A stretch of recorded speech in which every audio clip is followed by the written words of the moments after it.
Hello friends, welcome to our channel Agri Wizard BAU. अभी recently एक बहुत ही डिमांडफुल नोटिफिकेशन इफको एजीटी का आया है और हमें उसके रिलेटेड बहुत सारे क्वेरीज आ रहे थे कि फॉर्म में क्या क्या होता है, कैसे मार्क्स वगैरह रिलेटेड, एलिजिबिलिटी से रिलेटेड, जॉब से रिलेटेड, प्रिपरेशन से रिलेटेड बहुत सारे क्वेरीज आए हैं। तो हमने सोचा कि इसको एड्रेस करना बहुत ज़रूरी है क्योंकि इसका हाई लेवल डिमांड है एकदम इस जॉब का। तो हमने सोचा कि इसको हम लोग ज़रूर फुलफिल करेंगे और इसके लिए हमने मोहित सर, जो कि इफ्को एजीटी 2019 क्वालिफाइड है, उनको ही बुलाया है। वो हमारे सारे क्वेरीज को डील करेंगे और वो आपके हर एक प्रॉब्लम को सॉल्व करेंगे और वो सारे आंसर्स देंगे। तो हम अपने टीम के तरफ से welcome sir to our channel. हमारे बहुत सारे सब्सक्राइबर्स ने जब से नोटिफिकेशन आया है तो बहुत सारे क्वेरीज रेज किए हैं, एलिजिबिलिटी, प्रिपरेशन, एग्जाम पैटर्न और बहुत सारे अलग भी क्वेरीज है, कुछ यूनिक क्वेरीज भी आए हैं। तो हम लोग चाहते हैं कि आप प्लीज़ उस क्वेरीज को सॉल्व करें। हम लोग वन बाय वन सारे क्वेरीज को आपको प्रेजेंट करेंगे, आप उसको आंसर करते जाइएगा और सब इससे बहुत लोग का हेल्प हो जाएगा। तो I will request Gautam to start. Gautam. Subscriber के जो क्वेश्चंस हैं वो सबसे बड़ा डाउट है कि कट ऑफ जो अचानक से इफको का जो नोटिफिकेशन आया है वो बहुत जल्दबाजी में आया है। मतलब कोई एक्सपेक्ट नहीं किया था कि इफको का रिक्रूटमेंट इस साल होगा और आने के बाद सब कोई अपना प्रिपरेशन में लग गए हैं क्योंकि इफको अच्छी खासी जॉब मानी जाती है एग्रीकल्चर सेक्टर में। तो जो इसका सर सबसे पहले कि कट ऑफ जो प्री और मेंस हो जाते हैं उसके बारे में कुछ बताएं कि क्या क्या रेट रहता है कट ऑफ का, क्या परसेंट रहता है। जैसा कि वो पिछले वाले वीडियो में भी मैंने कहा था कि इफको मतलब कि इसका मेरिट लिस्ट कैसे बनता और कितना कट ऑफ गया, ये मतलब बहुत मिस्टीरियस है, ये किसी को पता ही नहीं रहता है। लेकिन अगर मतलब अगर अंदाज के बेसिस पे ही हम लोग बोल सकते हैं कि कितना कट ऑफ रहता होगा, तो अराउंड मेरे हिसाब से 65% ±5 के अराउंड जो है वो कट ऑफ मेरे ख्याल से जाता है एजीटी का। मतलब ये पूरी तरह से श्योर नहीं हूँ लेकिन 65% के अराउंड में सबको अपना अटेम्प्ट और स्कोर मैनेज करना चाहिए। हाँ, वो एग्जैक्ट, चूंकि एग्जैक्ट तो बोलना बहुत मुश्किल है, लेकिन ऑन एन एवरेज जैसा मेरा एनालिसिस है 65% ±5 के अराउंड कट ऑफ होगा। मतलब वही अगर 150 मार्क्स का एग्जाम होता है तो वही 100-105 के अप्रोक्स जो होता है वो कट ऑफ। जैसे कि वो सभी बहुत सारे स्टूडेंट का क्वेरी जा रहा था कि एग्जाम पैटर्न कैसा है प्रीलिम्स में और मेंस में। जैसे कि आपने पिछले वीडियो में भी बताया था कि इसका क्या क्या पैटर्न है, तो फिर से अभी बहुत सारे स्टूडेंट का क्वेरी जा रहा था कि तो फिर से अभी एक बार अच्छी तरह से बता दीजिए सो दैट उनका जो प्रिपरेशन है वो अच्छा से हो। देखिए, जो प्रीलिम्स और मेंस की जो एग्जाम है वो दोनों का पैटर्न एक ही है लगभग में। 150 क्वेश्चंस रहेंगे प्री में और मेंस दोनों में, जिसमें कि 100 क्वेश्चंस जो रहेंगे वो एग्रीकल्चर पार्ट के रहते हैं और जो 50 क्वेश्चंस हैं वो तुम्हारे जनरल एप्टीट्यूड के रहते हैं, जैसे मैथ्स हुआ, रीजनिंग हुआ, इंग्लिश हुआ, जनरल अवेयरनेस हुआ। तो प्री और मेंस दोनों में सेम पैटर्न है, इसी पैटर्न पे क्वेश्चंस पूछे जाते हैं। सर, तो जैसे कि बहुत लोगों ने पूछा था कि एग्रीकल्चर में इकोनॉमिक्स का क्वेश्चन या एक्सटेंशन का क्वेश्चन ये सब भी आता है या सिर्फ बेसिक्स में सॉइल साइंस, एग्रोनॉमी ये सब का क्वेश्चन होता है? नहीं, देखो, एग्रोनॉमी और चूंकि फर्टिलाइजर सेक्टर की है ये, तो एग्रोनॉमी और सॉइल साइंस जो है तो थोड़ा इम्पोर्टेंट पार्ट हो जाता है। लेकिन एक्सटेंशन और इकोनॉमिक्स वगैरह को लोग अवॉइड करके जाएं, ये भी सजेशन में नहीं रहेगा। लोग जो है सो एक प्रॉपर बैलेंस वे में जो जितने भी सब्जेक्ट्स हैं जनरल एग्रीकल्चर के, entomology, horticulture, agronomy, soil science, plant breeding, pathology, economics, statistics, हल्का फुल्का सारे सब्जेक्ट्स को लोग मतलब एक जनरल ओवरव्यू में देख के जाएं तो अच्छा रहेगा। अगर हम 2019 का अगर फ्री का अगर हम पेपर देखें तो उसमें इकोनॉमिक्स से अच्छा क्वेश्चन था। उससे भी बहुत सारे क्वेश्चन पूछे गए थे इकोनॉमिक्स से। हाँ हाँ हाँ, तो मतलब सारे सब्जेक्ट्स को एक बैलेंस वे में लेकर के चलना है, यही प्रॉपर मतलब अच्छी स्ट्रेटेजी यही रहेगी। और अगर हम फिर और भी बहुत सारे क्वेश्चन पूछा जा रहा है, तो उसमें से एक क्वेश्चन और भी है कि कौन कौन से बुक को हमको प्रेफर करना चाहिए। जैसे कि इसमें इसका भी आपने बताया था कि 3 बुक्स प्रेफर करना चाहिए, तो फिर भी अ, और वो बता देख दीजिए फिर भी जो हमारे देखो व्यूअर्स हैं। हाँ, तो जहां तक बुक्स की बात है, तो बुक्स में जो जनरल एग्रीकल्चर की जो बुक्स हैं, जो जैसे मैंने वो जो एसेंशियल्स ऑफ एग्रीकल्चर नागरी की है, और अरुण कत्यान है, और एक नेमरा सुंडा की जो एक एग्रीकल्चर की बुक आती है, तो ये 3 बुक मैंने पढ़ी थी। लेकिन ऐसा कोई बाउंडेशन नहीं है, जिसके पास जो भी जनरल एग्रीकल्चर के अवेलेबल सोर्सेस हैं वो आप वहां से पढ़ सकते हैं। तो इसमें कोई दिक्कत नहीं है, आप कहीं से भी कोई भी अच्छे सोर्स से जो जनरल एग्रीकल्चर का हो वहां से आप क्वेश्चन पढ़ें, कोई दिक्कत नहीं है। और अभी और जो अभी जो बहुत सारे स्टूडेंट ये भी बोल रहे थे कि हम लोग 4 साल ओनली एग्रीकल्चर पढ़ते हैं, फिर बाद में अचानक से रीजनिंग आ जाता है, क्वांटिटेटिव आ जाता है, तो इसको हम लोग कैसे इसको हैंडल करेंगे, तो इसका भी देखिए, कुछ बता दीजिए। हाँ, तो मेरे हिसाब से जो 4 साल जो लोग अब देखिए, आपको स्टार्टिंग में गोल आपका सेट हो जाना चाहिए। आपके आफ्टर ग्रेजुएशन आपका जॉब आपका प्रेफरेंस है, तो 3rd ईयर से जो है सो आप हल्का फुल्का जो मैथ्स, रीजनिंग और इंग्लिश का प्रैक्टिस आपको चालू कर देना चाहिए। और ताकि जो है सो ग्रेजुएशन कंप्लीट होने के बाद जैसे आप एग्जाम्स देना चालू करेंगे तो आपको दिक्कत ना हो। हम्म, तो आपको पहले हम्म, से ही थोड़ा सा डिसाइड होना होगा कि आपको जॉब के लिए जाना है या हायर स्टडीज के लिए जाना है। हायर स्टडीज के लिए जाना है तो फिर आप जो आईसीआर की जेआरएफ है या वो सब की प्रिपरेशन चालू करें। लेकिन जॉब्स के लिए आपको 3rd ईयर या एटलीस्ट 4th ईयर में जब आप आ गए तब से तो एकदम जो है हम्म, सो मैथ्स, रीजनिंग या इंग्लिश की हम्म, प्रैक्टिस आपको शुरू कर देनी चाहिए, ताकि दिक्कत ना हो। हाँ, दिक्कत ना हो। तो सर एक और क्वेश्चन, और जैसे अभी कि बहुत एक दो लोगों ने पूछा है जो बहुत ही सीनियर मतलब अब जॉब वो कर रहे हैं, उन्होंने पूछा कि एएफओ और इफको, ये दोनों में अगर हम कंपेयर करें तो बेटर कौन सा होगा? क्योंकि एक दो एएफओ हम्म, मतलब हमें मैसेज कर रहे हैं कि मुझे इफको का तैयारी करना है, पर हम समझ नहीं पा रहे कि हमको एएफओ में ही रहना चाहिए या हमको इफको के लिए रेडी करना एग्जाम चाहिए। तो इसके लिए आप थोड़ा गाइड कर दीजिए। देखो, इसके लिए बहुत ही मतलब बहुत ही कंफ्यूजिंग क्वेश्चंस रहते हैं सबों के लिए कि एज एएफओ बैंक में ये अच्छा जॉब है या फिर इफको की एजीटी अच्छी जॉब है। दोनों ग्रेजुएशन लेवल पे है।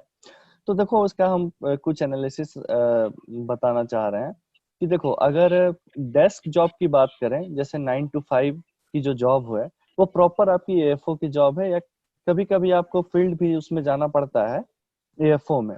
लेकिन जो इफको की जो एजीटी जॉब है ये पूरी पूरी फील्ड जॉब है, और हो सकता है सप्ताह में 3 से 4 दिन आपको फील्ड भी जाना पड़े। तो एज अ डेस्क जॉब आप प्रेफर करते हैं या नए नए जगह को एक्सप्लोर करना प्रेफर करते हैं, इसमें फार्मर्स के साथ मीटिंग और नए नए गांव जाना, लोगों से मिलना, इंटरेक्टिव आपका नेचर इंटरेक्टिव। है या नहीं? ठीक है, तो वो नेचर वाइज भी डिपेंड करता है कि आप किस नेचर के हैं। तो अगर आप थोड़ा सा इंटरेक्टिव नेचर के हैं, थोड़ा अ, लोगों से मिलना जुलना पसंद करते हैं, तो जो है सो वो इफको की एजीटी आपके लिए बहुत अच्छी है। और इसमें क्या है कि कोई टाइम बाउंडेशन आपका नहीं है। आपका जैसे कि उसमें बैंक के एफओ में क्या है कि आपको बैंक पहुंच जाना है, और फिर जब बैंक से छुट्टी होती है तो आपको वापस आ जाना है। इसमें ऐसा नहीं है। इसमें अपना शेड्यूल आपको खुद बनाना है कि आपको 11 बजे जाना है या 1 बजे जाना है या दोपहर के 2 बजे या 3 बजे जाना है, लेकिन काम हो जाना चाहिए। और ये तो हुई जॉब प्रोफाइल की बात। और जहाँ तक सैलरी प्रोफाइल की बात करें, तो ट्रेनिंग पीरियड में जो है वो एएफओ की ज्यादा होती है एजीटी के कंपैरिजन में। लेकिन जैसे आपकी 1 ईयर की ट्रेनिंग कंप्लीट हो जाती है, तो वो एजीटी की सैलरी जो है वो अभी प्रेजेंट का मैं बता रहा हूँ, अगर बढ़ जाए तो वो अलग बात है, लेकिन अभी प्रेजेंट में एएफओ की सैलरी ट्रेनिंग के बाद जो है वो एजीटी की सैलरी ज्यादा हो जाती है इन कंपैरिजन टू ये बैंक के एएफओ से। और वही है कि ये कोऑपरेटिव सेक्टर है, वो आपका जो है सो फुली गवर्नमेंट सेक्टर है, इसका आपको थोड़ा फायदा मिलता है। और आप मिनिस्ट्री ऑफ फाइनेंस के अंदर काम करेंगे तो एक थोड़ा सा ये एग्जीक्यूटिव क्लास का वो बैंक में ये फील आता है। आप एज अ स्केल 2 में शायद ज्वाइन करते हैं एफओ में, लेकिन इसमें जो है सो इफको एजीटी में जो है सो आप एज अ वर्कमैन कैटेगरी में वो ज्वाइन करते हैं। ये दोनों में डिफरेंस है। उसमें आप ऑफिसर स्केल में ज्वाइन करते हैं बैंक में, और इफको में आप एज अ वर्कमैन कैटेगरी में ज्वाइन करते हैं। वो आपका वो प्रमोशन होते होते आप लगभग अराउंड 3 प्रमोशन के बाद या 4 प्रमोशन के बाद इफको में आप ऑफिसर्स स्केल में जाते हैं। लेकिन बैंक में आप शुरू में ही ऑफिसर स्केल में ज्वाइन करते हैं, तो ये एक प्लस पॉइंट है बैंक की। और दोनों में सिक्योरिटी तो दोनों में लगभग सेम है, दोनों परमानेंट जॉब है। और सैलरी के बारे में बता ही दिया। तो देखिए अब टोटली डिपेंड करता है कि आप किस आपका वो ये क्या है, कैसे आप काम करना चाहते हैं, किस इन्वायरमेंट में आप काम करना चाहते हैं। दोनों जॉब अपनी अपनी जगह पे अच्छी है, लेकिन मुझे जो है सो एज अ बैंक पर्सनली पूछा जाए तो बैंक एएफओ से मुझे इफको की एजीटी अच्छी लगती है। ऐसा नहीं कि मैं इसमें काम कर रहा हूँ इसलिए मैं बोल रहा हूँ, क्योंकि इसमें कोई सबसे प्लस पॉइंट इसलिए मुझे अच्छी लगती है कि टाइम बाउंडेशन नहीं है। आप सुबह 11 बजे भी उठ के काम कर सकते हो, 12 बजे भी उठ के काम कर सकते हो, आपका काम होना चाहिए। हो जाना लेकिन चाहिए। बैंक में ऐसी कोई सुविधा नहीं है। तो ये ओवरऑल कंपैरिजन मेरे मतलब हिसाब से है फाइनली जो एएफओ और डिसीजन है वो एजीटी में। आपको सेल्फ इवैल्यूएट करके ही लेना सही रहेगा हाँ अपने हिसाब हाँ से। हाँ हाँ। और सर कुछ लोग पूछ रहे थे जैसे कि ये हम लोग का सीजीपीए सिस्टम होता है और फॉर्म में वहाँ पे टोटल मार्क्स मार्क्स ऑब्टेन्ड और फिर परसेंटेज का ये कुछ 60% का कुछ क्राइटेरिया है। Percentage according. तो हमें फॉर्म में हम्म। अपना सीजीपीए को ही इंटू 10 करके भर देना है या फिर उसमें कुछ और करना है? जैसे कि एग्जाम्पल ले लीजिए, मेरा 8/10 है, तो हम फॉर्म में 80, 100 और टोटल 80% लिखें या कुछ और कैसे भरना है सर? इस पे थोड़ा क्लैरिटी दीजिए। देखो फॉर्म को भरने में, जैसे मैंने जो फॉर्म भरा था, तो फॉर्म भरने का क्या है कि एक आपका कॉलम रहेगा मार्क्स ऑब्टेन्ड का, एक कॉलम रहेगा टोटल मार्क्स का, और वो ऑटोमेटिक परसेंटेज कैलकुलेट होके आ जाती है। तो टोटल जो सबसे टोटल नंबर ऑफ सब्जेक्ट्स कितने कितने हैं, तो मतलब बहुत लोगों ने टोटल के टोटल सब्जेक्ट्स लिख दिए थे कि फर्स्ट सेमेस्टर में 10 सब्जेक्ट पढ़े तो 10 सब्जेक्ट्स के नाम लिख दिए। फिर सेकंड सेमेस्टर में 9 सब्जेक्ट्स के नाम लिख दिए। लेकिन मैंने ऐसा नहीं किया था, मैंने लिखा मैंने नंबर्स में दिए थे, क्योंकि वहाँ क्लेरिफाई नहीं किया है कि नाम लिखना है कि नंबर लिखना है। तो चूंकि नाम लिखना थोड़ा सा हेक्टिक हो जाता है, 10-10 सब्जेक्ट्स के नाम लिखना, तो ऐसे मैंने नंबर्स वाइज लिखे थे। जैसे फर्स्ट सेमेस्टर कितने सब्जेक्ट्स पढ़े, तो 10 सब्जेक्ट्स पढ़े। मार्क्स ऑब्टेन, तो पार्टिकुलर उस सेमेस्टर का आपका जितना सीजीपीए आया। सपोज कीजिए फिफ्थ सेमेस्टर में मेरा 7.2 सीजीपीए है, ओजीपीए नहीं सीजीपीए। तो फिफ्थ सेमेस्टर में अगर मेरा 7.2 सीजीपीए है, तो मार्क्स ऑब्टेन्ड में मैं लिखूंगा 7.2। और टोटल मार्क्स चूंकि 10 पॉइंट स्केल में कैलकुलेट होती है, तो टोटल मार्क्स लिखना होगा 10, और वो ऑटोमेटिक परसेंटेज कैलकुलेट करके दे देगा, उसमें आपको कुछ नहीं करना है। तो इस प्रकार से आप उसके फॉर्म को भर सकते हैं। ये बहुत बड़ा कंफ्यूजन था, तो आई होप सबका ये क्लियर हो जाएगा। अर्जुन, हाँ, वो और कुछ? टोटल नंबर ऑफ हाँ फिर सब्जेक्ट्स, सीजीपीए कितना है, और टोटल मार्क्स 10 पॉइंट जिसका एक्चुअली यहाँ यूनिवर्सिटीज में 10 पॉइंट स्केल ही चलती है, खास करके एग्रीकल्चर यूनिवर्सिटी में। तो वो टोटल मार्क्स में 10 और ऑटोमेटिक आ जाएगी, तो इससे आराम से फॉर्म भर सकते हैं, कोई दिक्कत नहीं होगी। Correct correct. और भी इसमें बहुत सारे दिक्कत आ रही थी स्टूडेंट को कि हाँ उन लोग फॉर्म तो भर दिए, लेकिन उन लोगों का जो वेरिफिकेशन कोड वो आया नहीं, या बहुत कोई का कैंसिल हो गया। तो क्या हाँ, रीजन हो बहुत सकता है लोग का इसका? रिजेक्ट भी हो रहा है फॉर्म, उनको मैसेज आ रहा है कि उनका फॉर्म रिजेक्ट हो जा रहा है। तो क्या उनको दोबारा भरना चाहिए या क्या दिक्कत आ रहा है, या ऐसा हमेशा होता है सर? देखो अगर फॉर्म रिजेक्ट हो गई है, तो एक उसमें हेल्पलाइन नंबर है, जो कि वो आईटी सेल वाले बात करेंगे आपको, इसको की दिल्ली से जो है। तो वो एक हम्म। नंबर पे आप बात कर सकते हैं। क्योंकि हमारे एक सीनियर का भी यही इशू हुआ था, लेकिन उन्होंने जब बात किया वहाँ पे, क्योंकि ईमेल आईडी ऑलरेडी रजिस्टर बता रहा था, तो जब बात किया तो वो लोग जो है सो फिर से उसको ओपन कर दिए, वो फॉर्म भर पाए। तो या तो आपका अगर वेरिफिकेशन कोड नहीं आ रहा है तो एक बार आप आईटी सेल उससे बात कर सकते हैं, तो वो आपका क्लियर कर देंगे। अगर नहीं ऐसा हुआ तो आप एक बहुत लोगों ने दूसरे ईमेल आईडी अपना बना करके भी, जो लोग पिछले बार एग्जाम दे चुके हैं, उन लोगों ने क्या किया कि एक नया ईमेल आईडी क्रिएट करके और एक नए मोबाइल नंबर से फिर से फॉर्म भर दिया। तो कोई इशू नहीं है, वो आप ऐसे भी फॉर्म भर सकते हैं। रिजेक्ट अगर होता है तो आप एक बार वहाँ हेल्पलाइन से बात कर लें, यही इसका प्रॉपर सॉल्यूशन होगा। और सर बहुत लोगों ने पूछा कि क्या प्रोबेबिलिटी है कि एग्जाम कब हो सकता है, क्योंकि अभी थोड़ा सिचुएशन भी हाँ अलग है। हाँ लेकिन जैसा कि हम जानते हैं कि पहला लेवल तो इसका होम रिसोर्सेस में कोई सेंटर जाना नहीं होता है, तो क्या आपको लगता है कि कब हाँ। तो इसका इसका एग्जाम मोस्ट प्रोबेबली हो सकता है? देखो, इफ्को की जो रिक्रूटमेंट प्रोसेस होती है वो बहुत ही फास्ट होती है। या 2 से ढाई महीने के अंदर जो है वो प्री मेंस इंटरव्यू लेकर के वो अपना सारा क्लियर कर लेता है। तो मोस्ट प्रोबेबली मेरे हिसाब से, चूंकि अनलॉक चूंकि कोविड-19 की जो जो भी सिनेरियो चल रही है, लेकिन उसको अनलॉकिंग की भी प्रक्रिया अब चालू हो चुकी है। जैसा कि बीएचयू ने अपना एंट्रेंस एग्जाम ले लिया, और भी 2-3 जगह जो है एंट्रेंस एग्जाम हो रहे हैं, एग्जाम सब धीरे धीरे चालू हो रहे हैं, होने लगे हैं। तो मेरे हिसाब से जो है वो फॉर्म की लास्ट डेट शायद 23 तेईस सितंबर है। सितंबर तो 23 सितंबर है, तो अप्रोक्स पकड़ के चलिए 15 से 20 दिन उसके बाद होम रिच 15 से 20 दिन होम जो प्रीलिम्स है वो, और उसके फिर 15 से 20 दिन के बाद मेंस, और फिर वो फिर वही लगभग 15 दिन के बाद जो है 15-20 दिन के अप्रोक्स में वो इंटरव्यू के लिए बुला लेते हैं। मतलब एक्सपेक्ट कर सकते हैं कि अक्टूबर से शुरू हो जाएगा तब प्रोसेस? हाँ, अक्टूबर से आप एक्सपेक्ट कर सकते हैं कि अक्टूबर मिड में, या अगर ज्यादा अगर जैसी सिचुएशन रही तो मिड अक्टूबर में या लास्ट अक्टूबर में प्रीलिम्स तो हो ही जाना है। मतलब समझिए अक्टूबर में आपके प्रीलिम्स हो जाएंगे। Yes sir. हाँ। और जैसे कि सर आपने बताया कि इसका एग्जाम हो सकता है अक्टूबर में, तो जो स्टूडेंट्स हैं उन लोगों के लिए जो समय है बहुत कम समय है, तो हम तो आप उन लोगों को एक गाइड कीजिए कि उन लोग कैसे इफेक्टिव स्टडी कर पाए इस एग्जाम के लिए।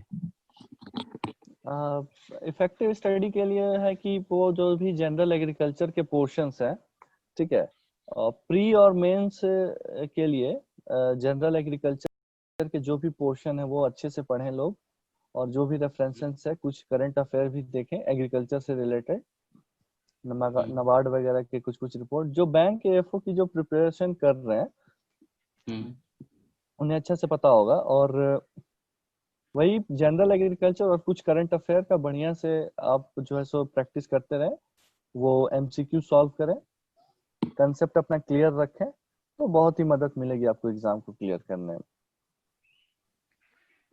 और जो इसका जो रीजनिंग का लेवल होता है, ये आईबीपीएस जो बैंकिंग सेक्टर उससे थोड़ा इजी होता है या थोड़ा नॉर्मल हार्ड होता है?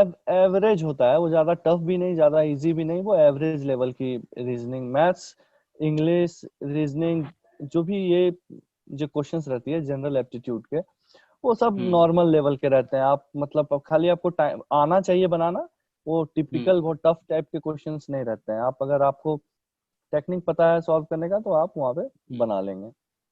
और सर एक कुछ गर्ल्स का क्वेरीज आ रहा है कि वो लोग जानना चाह रहे हैं कि इफ्को में क्या गर्ल्स को रिक्रूट किया जाता है, या कुछ मतलब ऐसा प्रेफरेंस है कि बॉयज को ही लेना है, गर्ल्स को अवॉइड करना है, या उन्हें अपीयर नहीं होना चाहिए?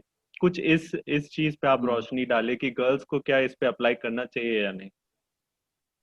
नहीं, देखो, ऐसे नोटिफिकेशन में भी कहीं लिखा हुआ नहीं है कि गर्ल्स इसके लिए अप्लाई नहीं कर सकती हैं। तो डेफिनेटली जो है वो गर्ल्स और बॉयज जो भी कैंडिडेट हैं जो एलिजिबिलिटी क्राइटेरिया को फुलफिल करते हैं, वो लोग इसका फॉर्म अप्लाई कर सकते हैं। और जहां तक सिलेक्शन की बात है तो ऐसा नहीं है कि गर्ल्स को इसको नहीं लेती है, गर्ल्स को भी इसको लेती है। जैसे मैं जहाँ मेरा स्टेट ऑफिस है वहां भी 2016 बैच की एक मैम एज एजीटी ज्वाइन की थी, तो ऐसा बात नहीं है, गर्ल्स को भी इसको लेती है। और सर अगर आप बता पाए हमें, एक और कुछ क्वेरीज आए हैं कि एमएससी जो कर रहे हैं, मान लीजिए या उन्होंने एमएससी कर लिया है या वो फर्स्ट ईयर में है, तो वो भी भर सकते हैं इसमें या उनके लिए कुछ अलग क्राइटेरिया है?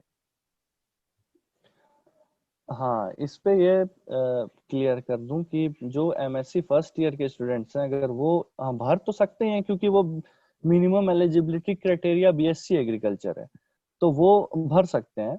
लेकिन एमएससी अगर फर्स्ट ईयर में है तो बाद में उनको एमएससी कंप्लीट करने का मौका नहीं मिलेगा।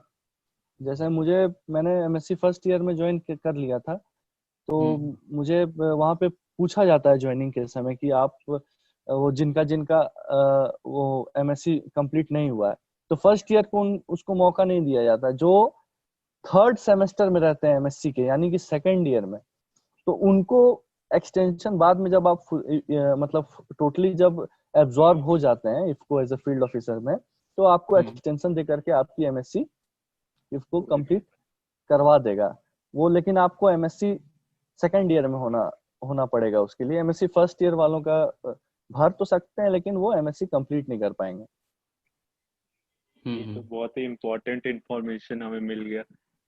एमएससी वाले बहुत लोग इसमें मतलब इंटरेस्ट ले रहे थे भरने के लिए, पर उन्हें प्रॉपर गाइडलाइंस नहीं मिल रहे थे कि क्या करना चाहिए, तो अब उनके लिए इजी होगा ये सेलेक्ट करना।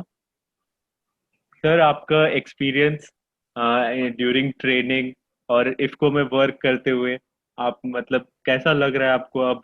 आप लगभग 1 साल हो चुका है आपको, तो अब आपको कैसा लग रहा है वहाँ काम करते हुए, और ओवरऑल आप कैसा एक्सपीरियंस अपना बताना चाहेंगे?